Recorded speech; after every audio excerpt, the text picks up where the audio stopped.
Module 5 Learning Thinking Styles and Multiple Intelligence. In this module, we can describe the different learning thinking styles and multiple intelligence.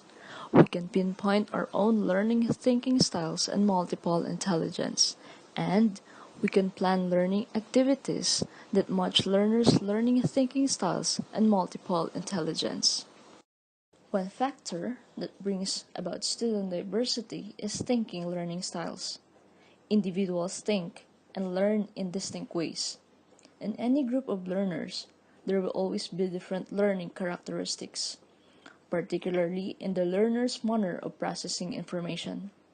Some would absorb the lesson better when they work with their hands than when they just listen. Others would prefer to watch a video about the topic. Students likewise have preferred ways of expressing their thoughts, feelings, and ideas. Some would prefer to write, others would draw, or even dance and sing. These preferences involve thinking, learning styles, and multiple intelligence. Let's move on to the learning thinking styles. What is learning thinking styles? It is referred to the preferred way an individual processes information. They describe a person's typical mode of thinking, remembering, or problem solving. A. Hilliard describes learning style as the sum of the patterns of how individuals develop habitual ways of responding to experience. Furthermore, styles are usually considered to be bipolar dimensions. For instance, your particular thinking style would lie at a point in a continuum. Having a particular learning thinking style simply denotes a tendency to behave in a certain manner. Your style is usually described as a personal dimension which influences your attitudes, values, and social interaction. There are several perspectives about learning thinking styles: visual focused and sensory preferences, and the global analytic continuum. Sensory preferences. Individuals tend to gravitate toward one or two types of sensory input and maintain the dominance in one of the following types. Visual learners. These learners must see their teacher's actions and facial expression to fully understand the content of a lesson. They tend to prefer sitting in front so no one will block their view. They may think in pictures and learn best from visual aids including diagrams, illustrated textbooks, overhead transparencies, videos, flip charts, and handouts. During a lecture or classroom discussion, visual learners often prefer to take detailed notes to absorb the information. Richard further breaks down visual learners into two. Number 1. Visual iconic. Those who prefer this form of input are more interested in visual imagery, such as film, graphic displays, or pictures in order to solidify learning.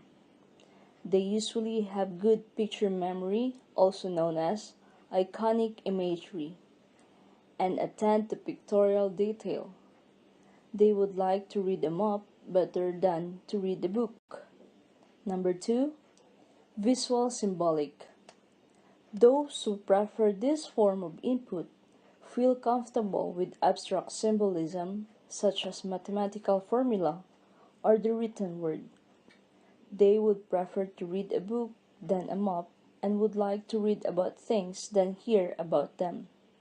They tend to be good abstract thinkers who do not require practical means for learning.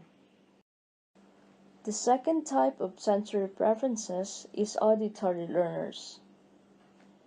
Auditory learners learn through verbal lectures, discussions, talking things through, and listening to what others have to say. Auditory learners interpret the underlying meanings of speech through listening to tone of voice, pitch, speed, and other nuances.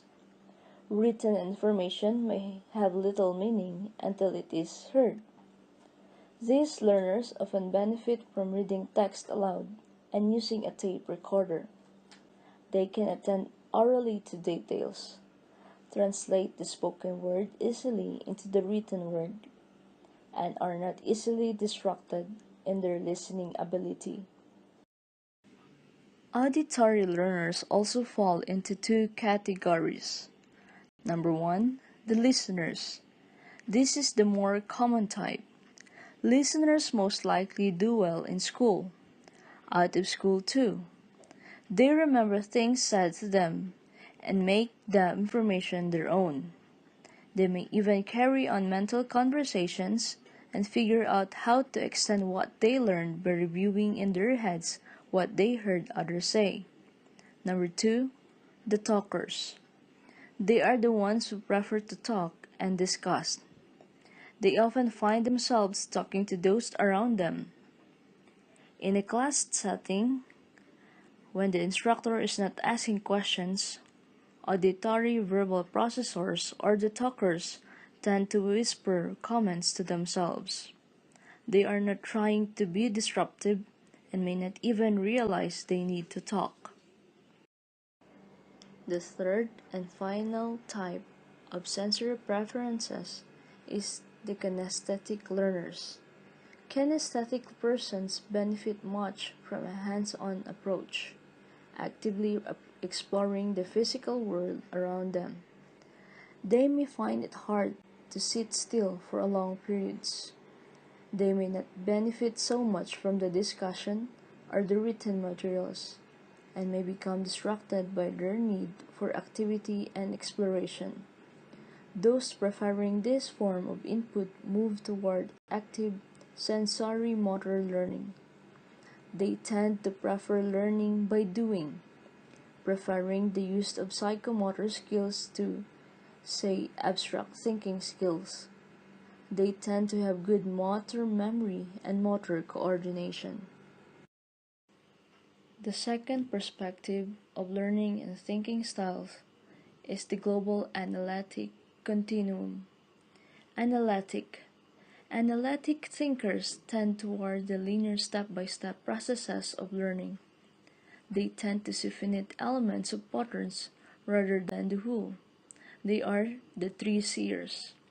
They are more comfortable in a world of details and hierarchies of information. Global. Global thinkers lean towards non-linear thought and tend to see the whole pattern rather than the particle elements.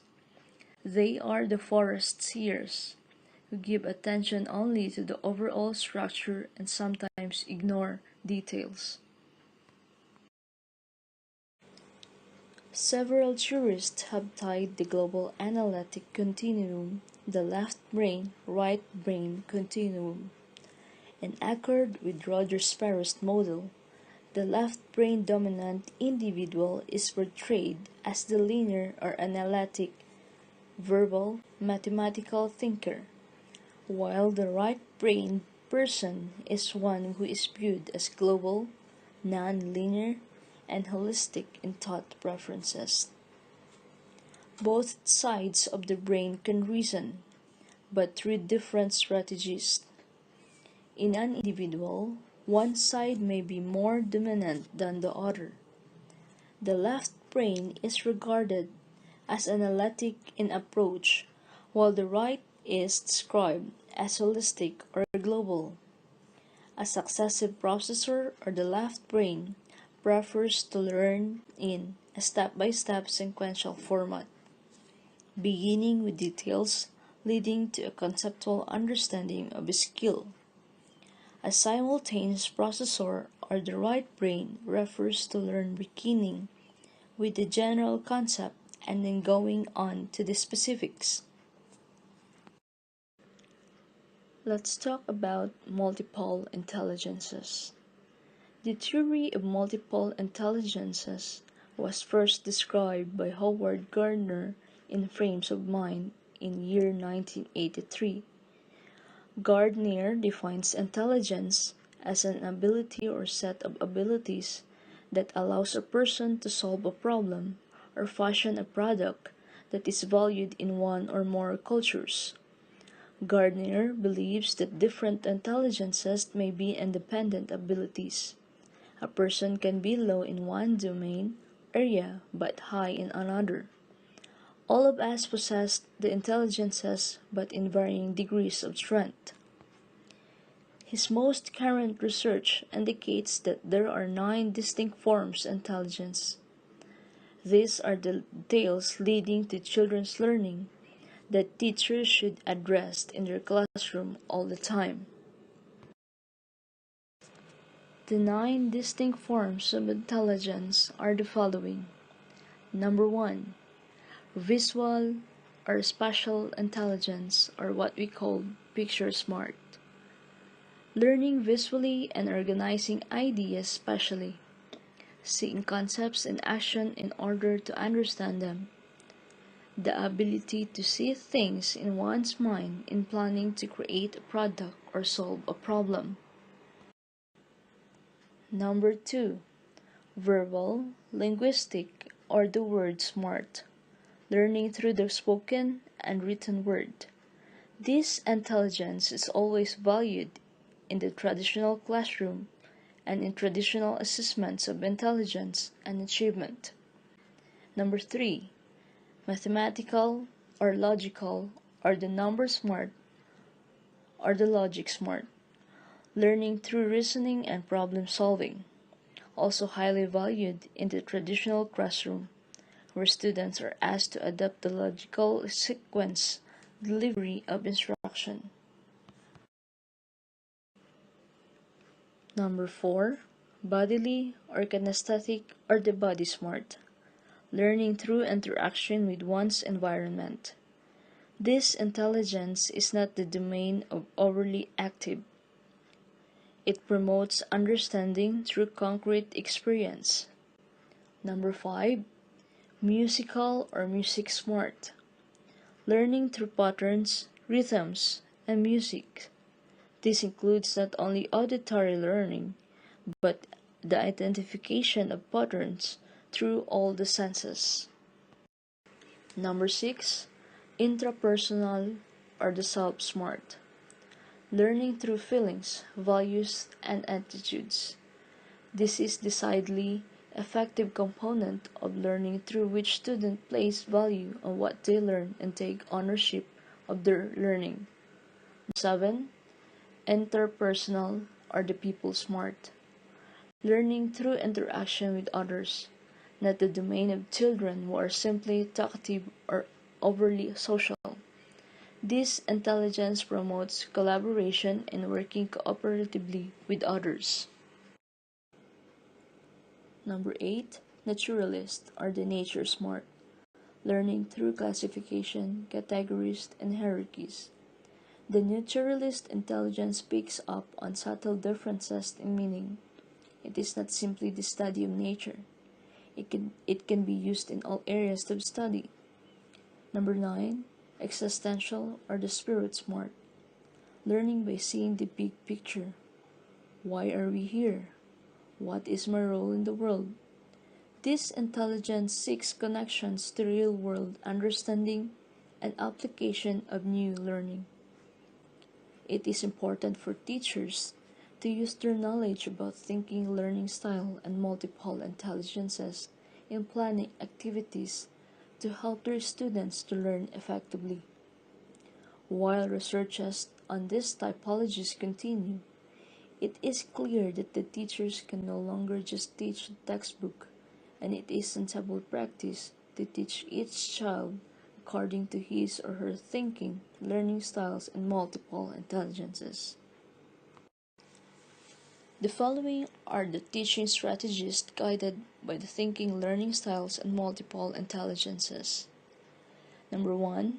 Use questions of all types to stimulate various levels of thinking, from recalling factual information to drawing implications and making value judgments. Number 2. Provide a general overview of material to be learned. For example, structured overviews, advanced organizers, and etc., so that students' past experiences will be associated with the new ideas. Number 3.